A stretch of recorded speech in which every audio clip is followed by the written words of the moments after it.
Okay, Assalamualaikum dan selamat petang. Okay, hadapan saya ni ada satu Myvi Myvi yang ada problem dengan aircon dia. Aircon dia sejuk, okey, cantik, tapi customer komplain dia punya RPM dia tak stable. Dia naik turun ataupun saya sebut sebagai hunting RPM. Okey, bila kita check, rupanya customer ni dah pernah tukar magnet clutch di mana tah, di Kuantan mana. So kalau tuan-tuan lihat, ini magnet clutch dia macam ni. Ini magnet clutch baru lah. Mungkin kat sini tak nampak sangat, nanti saya akan buka. Mungkin tuan-tuan boleh lihat lebih jelas.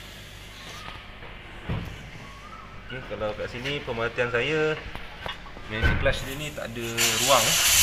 Pemasangan mungkin ada yang saya nampak kesilapan pemasangan lah. Tak ada ruang untuk clutch tu untuk free. So dia akan jadi jam pusingan kompresor tu. So ni menyebabkan enjin jadi berat lah. Enjin jadi berat walaupun sistem dah cut kompresor, tapi kompresor still running. So boleh bayangkanlah RPM bila dah kompresor dah cut, RPM akan jadi rendah. Biasanya bila rendah, load akan kurang. Tapi apa yang berlaku bila cut, magnet clutch masih jalan, kompresor masih berpusing, menyebabkan enjin jadi terlampau berat. So that's why kenapa RPM ni jadi rendah. Dan bila kita on tadi, perasan berasap.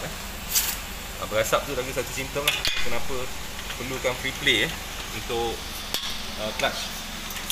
Okay, kita akan buka kompresor dia, kita akan lihat. Okay, boleh lihat ada minyak sikit ni. Okay, ni kita akan inspect minyak ni apa benda. Tapi macam minyak enjin lah. Kita akan tengok macam mana minyak ni boleh ada kat sini. Tapi kalau kita lihat dekat magnet clutch dia, tengoklah terlampau rapat. Maksudnya ada bahagian yang bawah ni ada pipis sikit, tapi yang atas ni dia rapat. Okey, dia jadi rapat. So tak tahu apa masalah dia sebenarnya. Kita akan buka, kita akan tengok lebih jelas. Okay. Sekarang kita tengah buka kompresor. Kita akan keluarkan kompresor ni.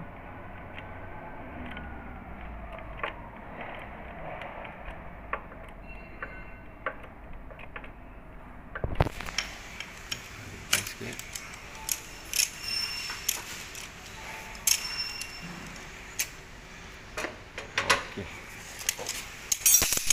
Panas. Enjin panas lagi tuan-tuan Barang panas.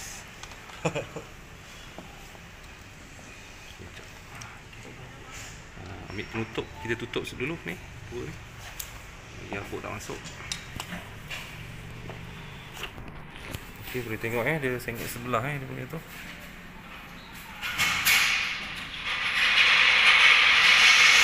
Nampak jelas. Sebelah sini ada ruang, sebelah sini dia rapat. Okey. Dia akan jadi simptom macam jam. Panas tuan-tuan panas lagi.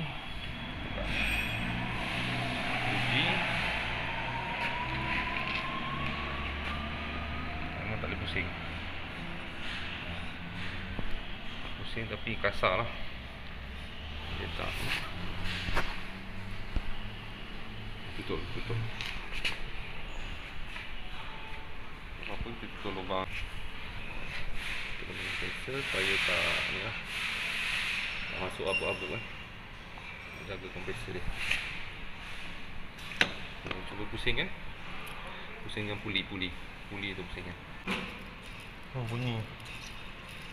Ada bunyi tuan-tuan Okey, tak tahu bunyi apa, nanti kita akan buka, kita akan tengok. Okey, tuan-tuan boleh tengok ni punca dah ada bunyi kat sini. Okey, kita dah buka dah, nampak sengit ni tak tahu salah pasang ke ataupun masalah barang.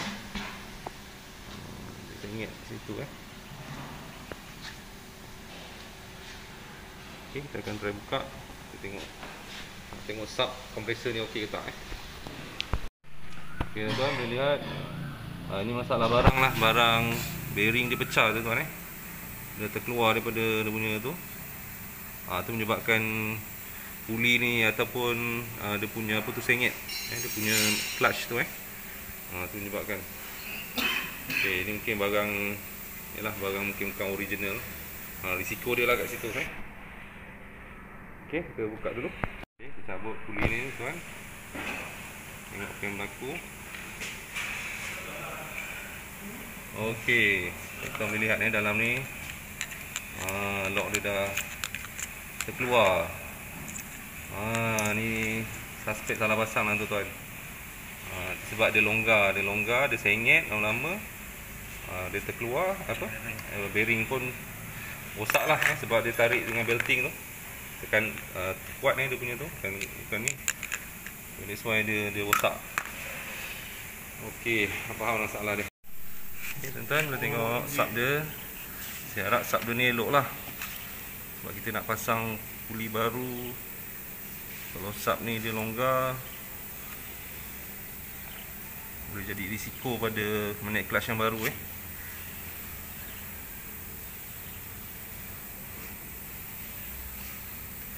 Tengok macam ikut okey, tapi tak tahu lah.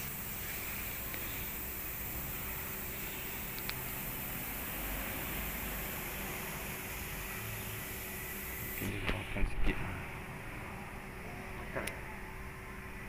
Tak tahu lagi. Macam dia kesamakan sikit. So kalau ada kesamakan tu, kadang tu kita masuk puli baru dia longgar. Dia lohe panggil. Okey, assalamualaikum, selamat pagi. Okey, hari ni saya nak sambung sikit video yang saya buat pada hari Sabtu yang lepas. Sebenarnya video tu saya tak habis ceritakan pasal masalah kereta tu. Tapi kali ni saya cerita sikit. Cuma yang kompresor saya pakai kali ni kompresor lain lah, sebab yang customer tu dia dah ambil balik kompresor tu. So saya tak boleh nak guna kompresor yang sebelum ni lah. So saya gunakan kompresor yang ada ni, mana saya dah buka dah, saya dah ceraikan semua. Cuma apa yang berlaku pada kompresor tempoh hari, di mana permulaannya saya kata salah pasang kan. Tapi sebenarnya dari segi apa yang saya perhatikan, masalah ni bukan salah pasang sebenarnya. Dari segi pemasangan tu okey, tak ada masalah. Mungkin bengkel sebelum tu dia dah pasang cantik. Cuma mungkin satu perkara je dia tertinggal, iaitu dia tak perasan, ataupun mungkin dia dah bagi tahu customer tapi customer tak nak buat.